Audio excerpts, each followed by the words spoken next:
aboard!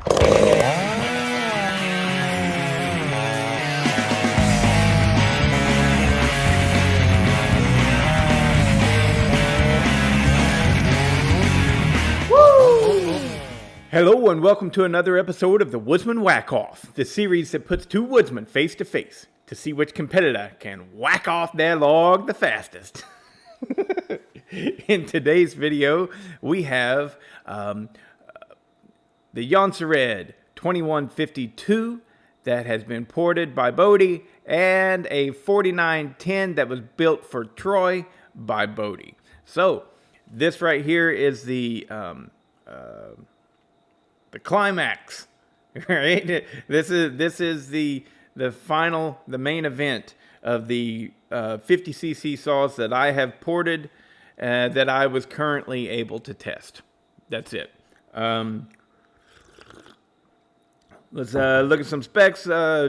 Tony was asking me about what year the 2152 was introduced. The best I can tell is probably right at 2001 time frame, because that's when the that's when the Husqvarna 353 was introduced. 2002 is probably when the Jonsered 2152 came about. However, both of those are based off of the same chassis as the original Husqvarna 346 XP, which came out in the late 90s, probably 1999. All right, so let's talk about the specs of the two saws. The Jonsered 2152 weighs in right at about 11 pounds, and it has a 45 millimeter bore, 32.5 millimeter stroke, which gives it 52 cc's. Whereas the Echo, when did those things come about? I believe they came about around 2007. Maybe somewhere around there. The Echo has a 44 millimeter bore and a 33 millimeter stroke, giving it 50.2 cc's. So, as far as weight goes, it is a svelte 10.4 pounds. Very lightweight little saw. And boy, does it pack a punch for its power to weight ratio. So, what can be said about these saws that you don't already know? Well, the 4910 is the same thing as the 501 with minor differences. The 501 is going to come with captured bar nuts. All the plastic on it is orange, whereas there's some black on the 4910. The top handle. The 4910 has a plastic top handle, whereas the 501 has an aluminum top handle. Other than that, that's it. I think that's the only differences between the saw. Some aesthetics, some captured bar nuts, and aluminum versus plastic on the top handle. As far as the cylinder, carburetor, ignition, all of that stuff is exactly the same. And what they are is a closed port, bottom fed quad transfer cylinder setup, and which is extremely similar in design to the 346 XP new edition, which is 44.3. I think 44.3 millimeter bore. Not sure on that, but point is the original or the new edition 346 XP and this 4910 can be built to extremely similar power characteristics, right? Which is a very good thing. The 2152, on the other hand, has sort of a quasi closed port setup. At the bottom, they're kind of open. At the top, they're closed off in the middle, And so it does give you sort of a quad transfer loop, but it is a bit of a different ball game with those cylinders.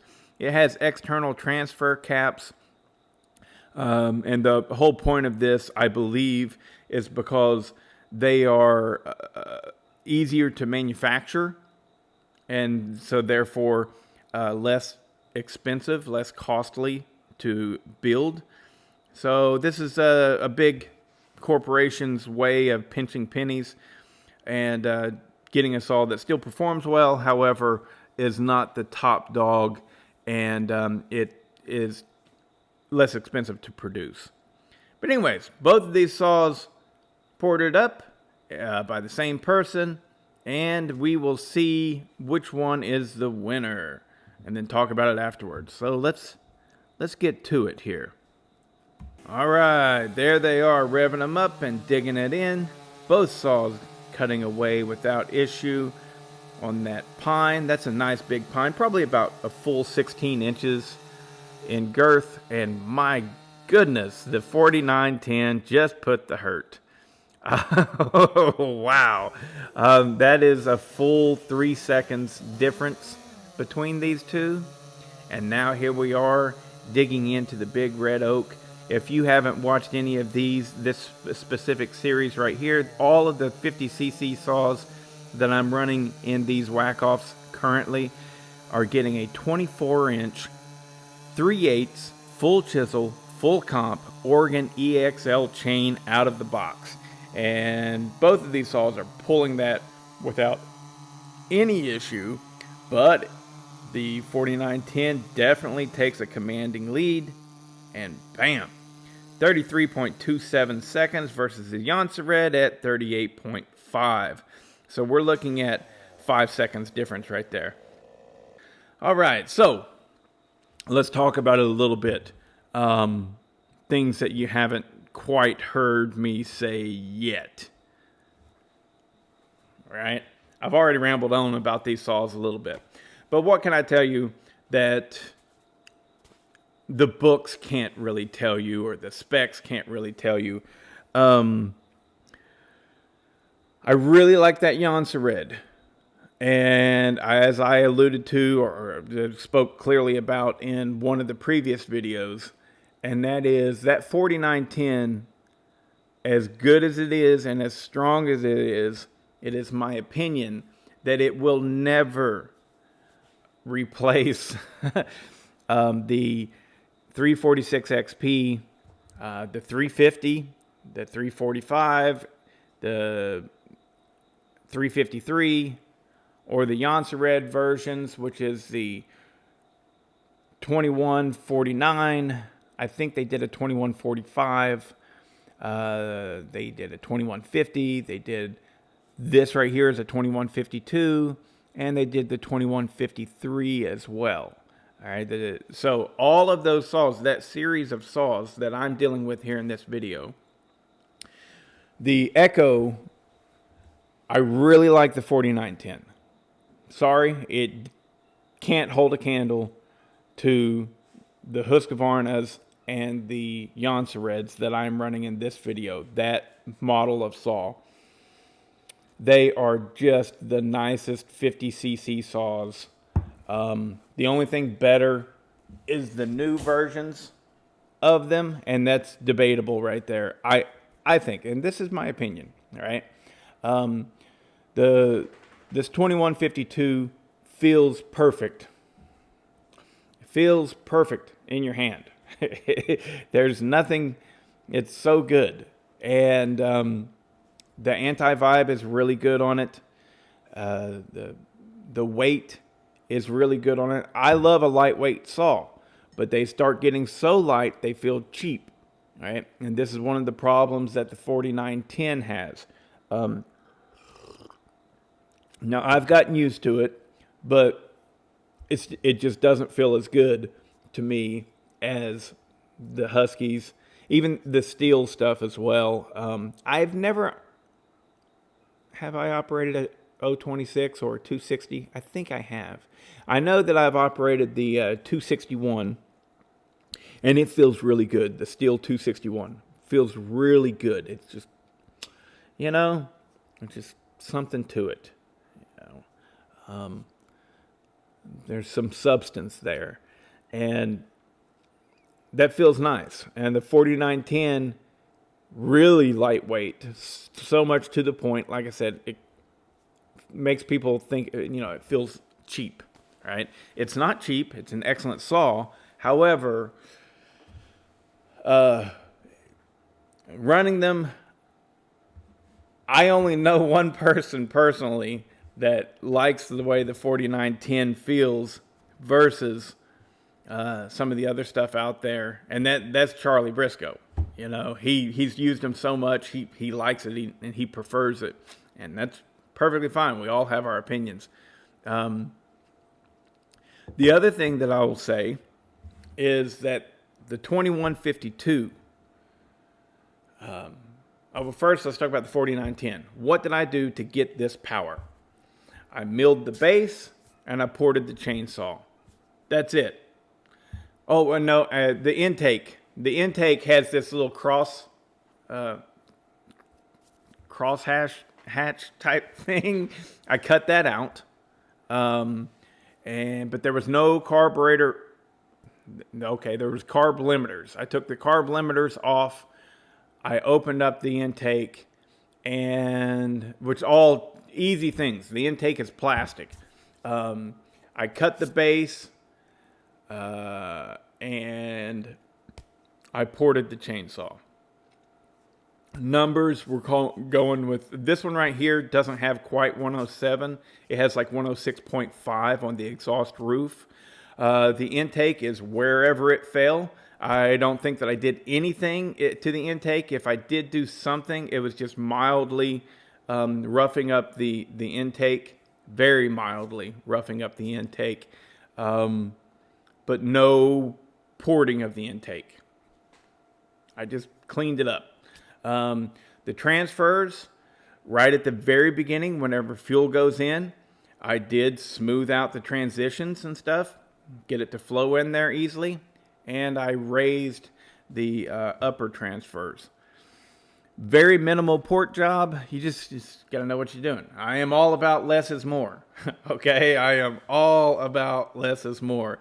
You got some people that believe that you have to rough up the entire transfer ports. And you know what, Dave? If you want to go for that, you do that and you go, bro. I feel like it is an absolute useless waste of time to rough up the entire transfer ports. And if you rough them up too much, then you're slowing your velocity, the velocity of your mixture. You're slowing it down. So everything with these two strokes, it's a ballet. It's a balance. And it just has to work in symphony with each other. And so I highly recommend not touching the transfers on probably 90% of builds, other than just right there at the very opening, the entrance of the transfers, just smoothing out the edges and getting stuff to flow in easily. And that's it. If you're hogging out transfers, I think at this point, if you're still hogging out transfers, I don't want to speak bad about it. Everybody has the right to do what they want and everything. But at minimum, I would say that unless you've got some really specific build in mind and you're going someplace that is atypical, you're wasting your time and you're probably killing power. Most likely, you're killing power. Don't hog those transfers out. So, let's see. And every saw is different. I get it. But generally speaking, you can't make those transfers better than the factory did. At least not if you have an OEM cylinder. And touching them, you're probably going to screw it up. Anyways, but that's enough about that. My point of it is the 4910 is producing this kind of power with minimal port work. I cut that base. You got to be able to do that because Echoes, they really like their large squish bands, because what that leads to is a saw that runs really, really, really cool and lasts a really, really long time. And they've got a 5-year consumer warranty. So they're trying to make this thing run forever. Louis, go away, bro.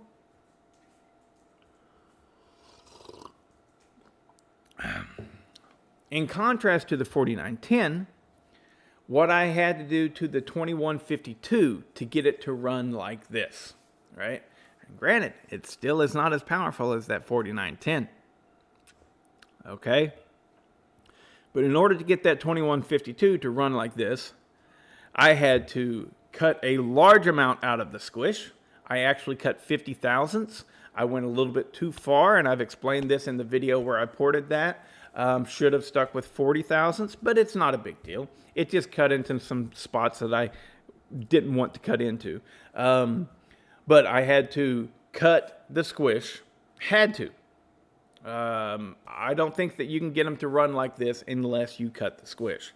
And then cut the base a lot to lower it down. Right? I believe that the exhaust on this is at 106. I can't remember. You'll have to watch the video where I ported it. But it got a squish cut. It got the base cut. It got the full port job, which was more in depth than the 4910's port job. It definitely was. I had to do a lot more work to the lower transfers and the transfer caps, that whole setup that they got going on. So it was a more difficult port job in every regards of every aspect of the porting. It was more difficult than the 4910. And then on top of that, I had to advance the timing. Thanks again, Matt, for that little nugget of knowledge. The timing is advanced, I think, about 7 to 9 degrees. I think it's 8 degrees exactly. Can't remember. But didn't have to touch the timing on the 4910. All right. Didn't have to touch the squish on the 4910. The transfers on the 4910 were far easier to port than on the 2152. And after all of that work, Louis, go away. Get out. Get out of here. After all of that work, the 2152 is still not as strong as the 4910. So what does that tell us? It tells us, as far as the motor goes and power goes, the 4910 is a far superior design to the 2152 in my book. All right. The 4910 has more torque, once worked, has more torque and more RPM with less work done to the cylinder. So as far as power goes, it's more better in every regard. So, is it better as far as quality, build quality? I think they're the same. I think they're right on par with each other. I like the way the Jonsered feels better. That doesn't mean it's a better saw. Now, I have one subscriber. His channel name or his login name is Yukon Freight Works, I believe. He's a long-time subscriber, and he is very knowledgeable, especially about these Echoes. And so I hold his opinion in high regards, as high as regards as can be from somebody I've never even met. And he's just responding on my channel and stuff like that. But specifically with these 4910s, he starts talking about some issues that I've never heard of before. So basically what I'm doing, the reason I'm bringing this up is not to cast any doubts or anything like that. It's just to see what do you guys think of it. He says that they are known to develop crankcase leaks. The crankcase gasket, He says that it's known to develop leaks right there. These 4910s, the 501s, the 490, all of those. Because he says that there are too few bolts holding the crankcase together. And therefore it develops crankcase leaks. If you guys know of this, please let me know in the comments below. And even if it's just like, no, I've never heard of that. I want to hear you say, I've never heard of that. And if you have heard of that, I want you to say, yes, I've heard of it. Never happened to me, though. I want to know your experience with this not because I want to prove him wrong. No. I mean, I just want to know the truth. Because he brought up a great point, and that is basically, I don't work the saws enough to find their flaws. And he is right. He is completely right about that. The amount of time that I break out my 4910 to run and actually use, really twice a year for a tank or two. I don't use them much. I don't. I've got so many saws, and I like using them all, and I have, honestly, a pretty small amount of work. So, go away, Louie. Get out of here.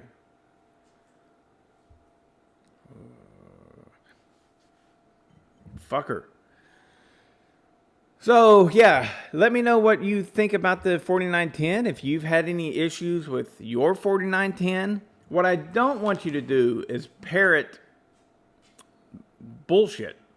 If you haven't had the issues or don't know somebody firsthand, then don't tell me about stuff. You know, I mean, that's what... Yeah, I don't agree with that. And if, you know, so many people with these Echoes, because they are sold to so many homeowners typically don't have a clue what they're doing. I was one of them for a long time. Heck, I'm not much more than that now, right? And so whenever the chain gets dull, they're just like, and usually it happens quick because they hit the dirt, right? And so they've only been running it for 2 or 3 minutes and they dull the chain. And so then they're like, well, I guess this is the way this thing runs. And they just dig and dig and dig and push and force it through. Saw runs hot. We damage the piston. It still runs good the whole time. The whole time that they're using it. It runs good. But then, whenever they shut it off and come back 2 years later and it doesn't start, they don't know why. And they go, oh, Echo is junk. It just happens constantly. And it's like, no, it's not junk. You burnt it up the first time you used it because you don't know how to properly operate a chainsaw. It's not junk. All right? I can't help it if you're ignorant and don't know that you should have sharpened your chain. You shouldn't have even touched the dirt. You know, you get that all the time with these Echoes. God, people are so damn stupid. But anyways, I like the 2152 better. However, I think that if I was to do the same thing to this saw that I did with that 2152 piston and cylinder, but did it to a 346 XP piston and cylinder, I would have results much more similar to what the 4910 can do. And that's desirable to me. So I would be interested in selling this piston and cylinder setup. It's going to take $300 to buy it. It is a perfect piston and cylinder that has been, honestly, expertly ported. It thing runs fantastic. So, and I will toot my horn on that. It runs great. However, I feel like the 2152 cylinder has its limitations. And I have hit them. So it's time for me to step to the 346 XP cylinder and build that. But this is a great saw. It's really hot. It doesn't overheat. It runs cool as a cucumber. It runs super cool, you know. But, yeah, I think that I will sell that cylinder and piston setup And if you want to buy it, send me an email. If you don't have my email address, learn to go to the About section of my channel. Click on my channel and go to About, and it's right there. BodieChainsaws at gmail.com.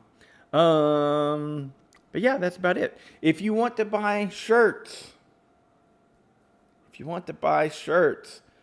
they are underneath the video, right? So whenever your video is not on full screen mode, right? You just got regular screen and you're holding your phone right like this. Well, hell, look at this. I got a phone right here. I can show you.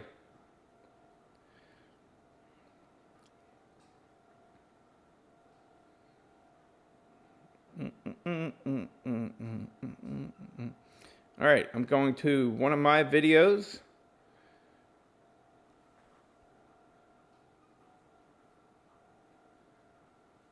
Skip ad. There we go. See, this is one of my videos. You take and you scroll. Come on. It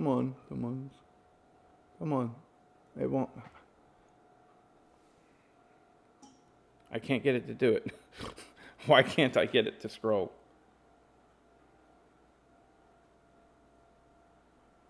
Good Lord. Is it because my screen's dirty?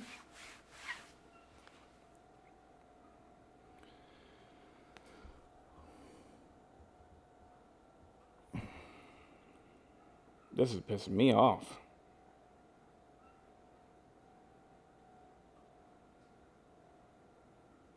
Anyways, you can see it right down there at the bottom. Normally, you can scroll. I don't know why it's not doing it. Probably because I asked it to.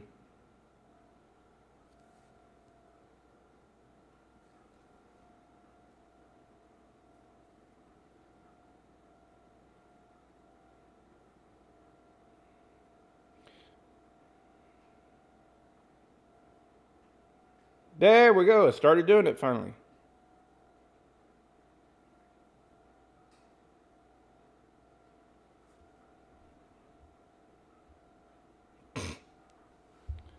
Anyways, it's right there at the bottom. You got all these things that you can buy. You can buy coffee cups. You can buy cooking aprons. You got t-shirts. You got hoodies. Isn't that cool? There will be more designs to come. This right here is the premium, and I think it's like a navy, right? It's not actually black. I've got another one that's like charcoal. But the premium shirts, this is an extra large. I'm an extra large guy. And it fits great, high quality.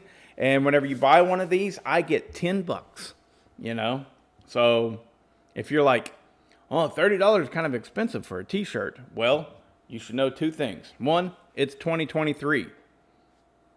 Shit's expensive, all right?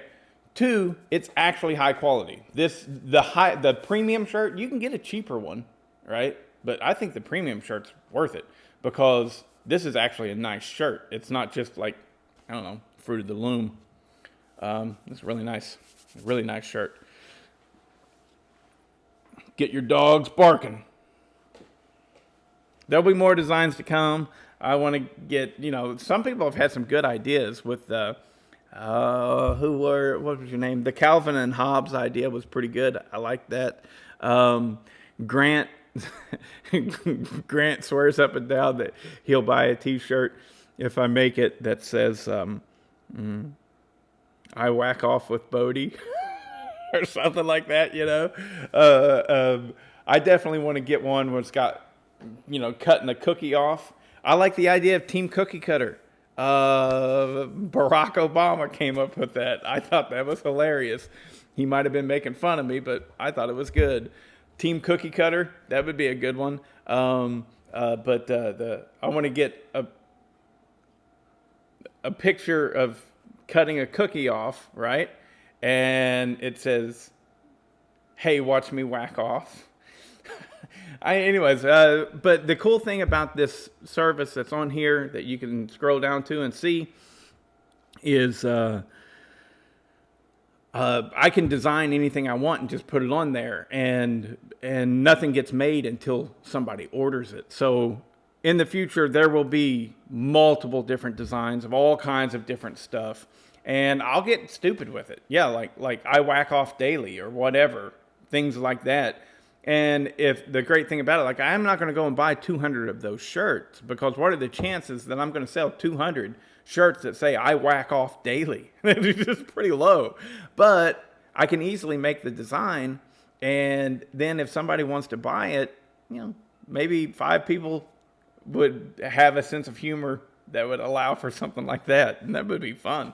But anyways, got a lot going on. I'm going to Japan next week, y'all. So anyways, I got to get to work, and so I need to stop recording this video. Ooh, that's a long one. All right, later.